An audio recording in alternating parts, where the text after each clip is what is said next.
बच्चों, आज हम लोग क्लास 10 भूगोल के चौथे पाठ चैप्टर 4 अर्थात अवशिष्ट पदार्थों के प्रबंधन पर चर्चा करेंगे। इस पाठ का कुछ अंश हम लोग पिछले दिन भी अध्ययन किए थे।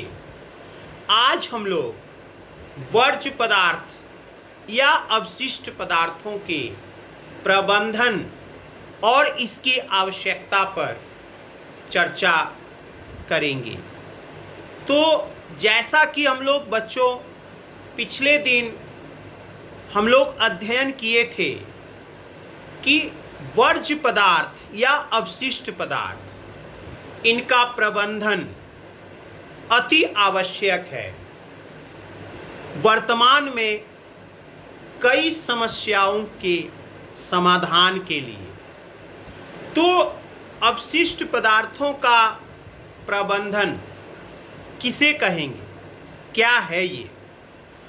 तो बच्चों, पृथ्वी पर अर्थात पृथ्वी के धरातल पर जैव विचित्रता अर्थात बच्चों पेड़ पौधे जीव जंतुओं जितने भी जीवधारी हैं, जैव मंडल है, जैव विचित्रता की रक्षा के लिए इसके साथ साथ परिवेश प्रदूषण को कम करने के लिए और परिवेश की गुणवत्ता, परिवेश अवनयन को रोकने के लिए जो भी उपाय किए जाते हैं अर्थात इन सारे उद्देश्यों के लिए हम लोग जब अवशिष्ट पदार्थों की मात्रा को कम करते हैं, उनका पुनः उपयोग करते हैं, उनका पुनर्चक्रण करते हैं, तो ये सारी व्यवस्थाएं जो हैं वो आपका अवशिष्ट पदार्थों का प्रबंधन कहलाता है। तो बच्चों, ये बहुत आवश्यक है आज के वर्तमान समय में हमारे परिवेश को बचाने के लिए, परिवेश संतुलन के लिए। तो बच्चों, इसकी आवश्यकता क्या है?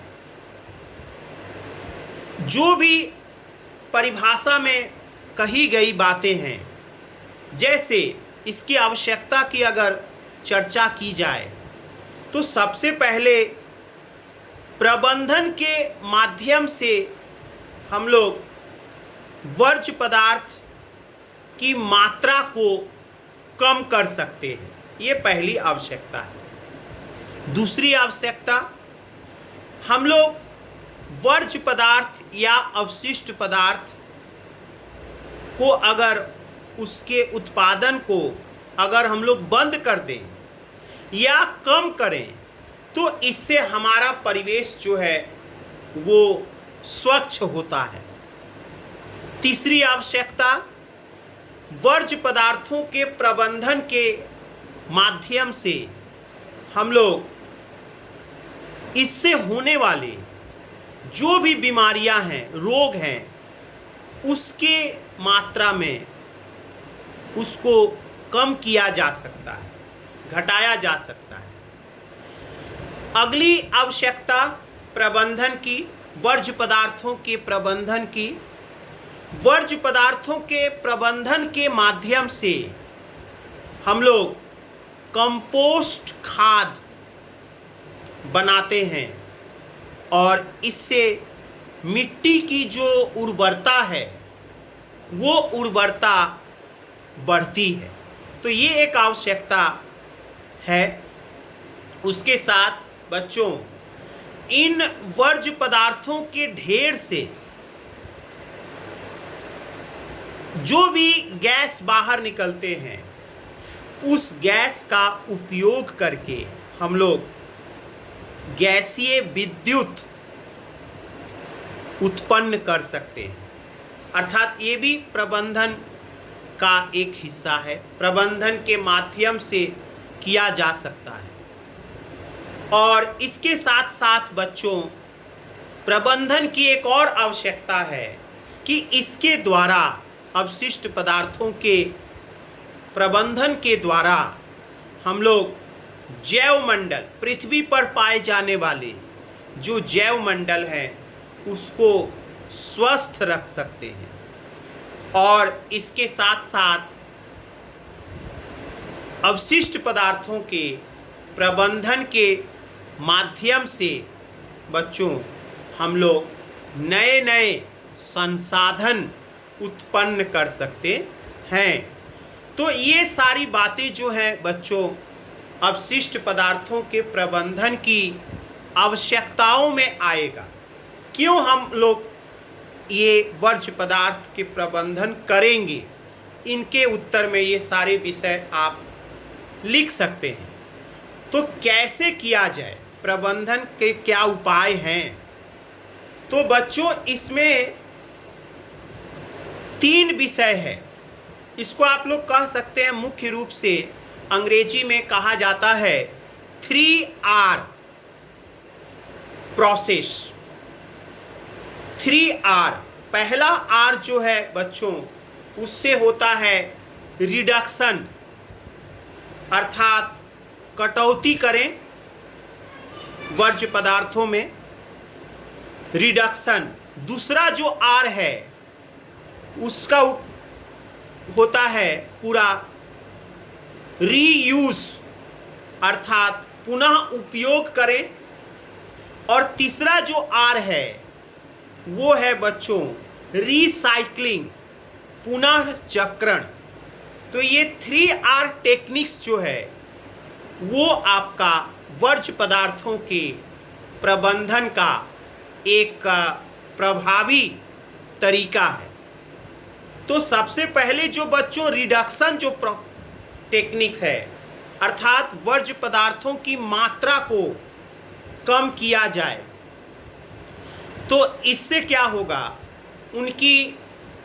उनका ढेर जो है वातावरण में कम एकत्रित होगा और उससे उनसे होने वाली जो भी हानियां हैं वो कम होंगी। तो ऐसा उनकी मात्रा को कम किया जा सकता है। आप इसके लिए विभिन्न प्रकार के नियम कानून बना सकते हैं हम लोग, जिससे वर्ज्य पदार्थों के उत्पादन को बंद किया जा सकता है या उसको कम किया जा सकता है। तो या दूसरी ओर आप ये किया जा सकता है कि हम लोग ऐसे प्रोडक्शन सिस्टम, ऐसी उत्पादन प्रणाली को अपनाएं जिससे वर्ज्य पदार्थ कम से कम वातावरण में पहुंच पाए। तो ऐसे तकनीकी ज्ञान, ऐसे टेक्नोलॉजी को उपयोग किया जा सकता है। तो ये सारे विषय जो है बच्चों आपका रिडक्शन में आएगा। दूसरा जो बच्चों है वो है आपका पुनः उपयोग करें। पुनः उपयोग, जैसे कोई वस्तु हम लोग, मान लीजिए कोई वस्तु हम लोगों के लिए अनुपयोगी हो गई है, तो वह वस्तु दूसरे किसी व्यक्ति के लिए उपयोगी हो सकता है। तो इस तरह से हम लोग छोड़े हुए वस्तु को फिर से अगर उपयोग करें, उसकी उपयोगिता को बढ़ाएं, तो उससे क्या होगा, वर्ज्य पदार्थ जो है वो कम से कम मात्रा में वातावरण में पहुंच पाएगा। तो इस तरह से आपका, इसके लिए बच्चों बहुत से उपाय किए जा सकते हैं। इसके लिए बहुत से उपाय हम लोग कर सकते हैं। उस वस्तु के रूप में बदलाव किया जा सकता है, उसकी आकृति में बदलाव किया जा सकता है। इसके माध्यम से वह वस्तु पुनः उसका उपयोग हम लोग कर सकते हैं। तो इस तरह से बच्चों तीसरा जो उपाय है वो है आपका रीसाइक्लिंग, पुनः चक्रण। रिसाइकलिंग। तो रिसाइकलिंग मतलब होता है कि कोई भी वर्ज्य पदार्थ जो है, अपशिष्ट पदार्थ जो है, वो छोड़ा हो वर्ज्य पदार्थ को अगर हम लोग कच्चे माल के रूप में उपयोग करके उससे और नई कोई उपयोगी वस्तु बनाएं, तो इसको हम लोग उसका उपयोग करें, तो इस विषय को हम लोग पुनः चक्रण कहते हैं। तो इससे क्या होता है बच्चों, इससे भी वर्ज्य पदार्थ कम से कम मात्रा में हमारे परिवेश में पहुंचता है और उन वर्ज्य पदार्थ से कोई नया संसाधन भी निर्मित होता है। जैसे मान लो बच्चों, कोई छोड़ा हुआ लोहा या टीना है, उसे गलाकर एक नई वस्तु अगर बनाई जाए तो वह वस्तु हमारे लिए पुनः फिर से उपयोगी बन सकता है। तो यह 3 जो उपाय हैं बच्चों, ये वर्ज्य पदार्थ के प्रबंधन के प्रभावी तरीका है। इसके माध्यम से हम लोग अनेक प्रकार के संसाधन निर्मित कर सकते हैं, नए संसाधन का उपयोग कर सकते हैं। तो इस तरह से बच्चों और भी वर्ज्य पदार्थों के प्रबंधन का और भी विषय है। जैसे बच्चों कई लोग करते हैं कि कंपोस्टिंग कर देना, अर्थात कंपोस्टिंग का मतलब होता है कि वर्ज्य पदार्थ जो मिला उसे आप उससे खाद बनाए जाते हैं, तो उसे कुछ दिनों के लिए गड्ढा करके धरती में उसे गाड़ दिया जाता है।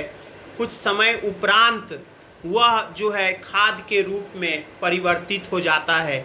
तो ये भी एक आज के समय में अपनाया गया एक उपाय है। कई लोग वर्ज्य पदार्थ को बच्चों लैंड फिलिंग जिसको कहते हैं, अर्थात ज़मीन के अंदर गाड़ देते हैं, तो ये भी एक उपाय है। तो इस तरह से वर्ज्य पदार्थ के प्रबंधन के बहुत सारे विषय वस्तु हैं जिसका अध्ययन करना आवश्यक है।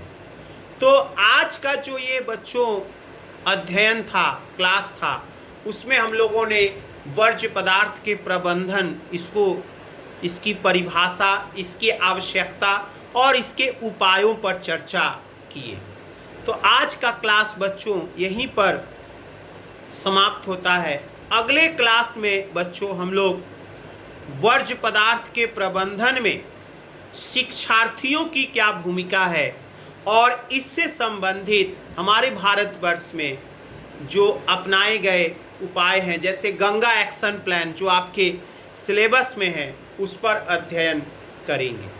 धन्यवाद।